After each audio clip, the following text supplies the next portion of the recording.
6 o'clock on this Thursday morning, a very frightening scene last night on the Upper Levels Highway. West Vancouver police are investigating the possibility a driver was drunk while going the wrong way before causing a bad crash. West Vancouver police started getting 911 reports at around 7 o'clock. Callers spotted a white van heading east in the westbound lanes of the highway near Taylor Way. The van slammed head-on into a minivan before colliding with a third vehicle. The van's driver was rushed to hospital with leg and hip fractures. Remarkably, the people in the other two vehicles were not seriously injured, but they were taken to hospital just in case. They included a family of 4 in the minivan. Prime Minister Stephen Harper and Premier Christy Clark are in a finger-pointing contest about whose job it is to resolve a crippling strike at Metro Vancouver's ports. Earlier this week, hundreds of unionized container truck drivers walked off the job, joining more than 1,000 non-union drivers protesting wage issues. Premier Clark says almost all of the elements of this dispute lie within the federal jurisdiction. The Prime Minister, speaking in Vancouver yesterday, agreed that blocked trade corridors are a big problem for businesses in BC and Canada, but he says it's not his problem. Fortunately, the labor disputes here are really under the jurisdiction of the provincial government, not ours, but we are concerned about this. Now, many businesses are feeling the impact of this port strike, including pubs and liquor stores. This, as one of their busiest days of the year, is just around the corner. Greg Harper has more on this. He joins us live from Granville Island in Vancouver. Greg. Yeah, good morning, Kyle. Now we're starting to see the effect here to our economy and to local business as well as this labor dispute involving container truckers continues. It's affecting not only the export of lumber, but it's affecting business at pubs and beer and wine stores as well. We're just outside Liberty Wine Merchants here in Granville Island. Right now, the big problem for the owners here is that there are a number of containers of beer and wine that are stuck at the port. And here at Liberty Wine Merchants, they're not only worried about trying to keep the shelves stocked, but they're worried about what this labor dispute may do to the product. It would be fantastic to have those wines now. We're certainly not doing them any favors at the port.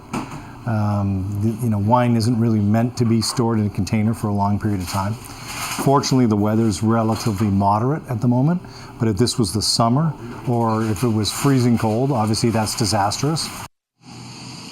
So this is now day 4 of this job action that's involving roughly 1,600 container truckers. The big issues here, pay rates and wait times at the port. Kyle? Greg Harper live this morning on Granville Island. Greg, thanks for that. The provincial government has pulled a controversial deal given to a former BC cabinet minister.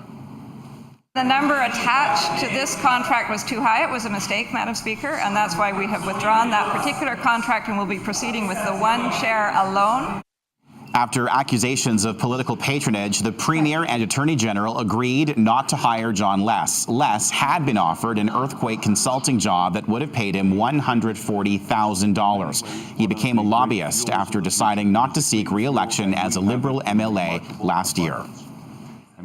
Part of leadership is knowing when you have to course correct and being able to admit when mistakes are being made. And that's what the Attorney General did today. And as I said, people do make mistakes, and part of leadership is fixing them.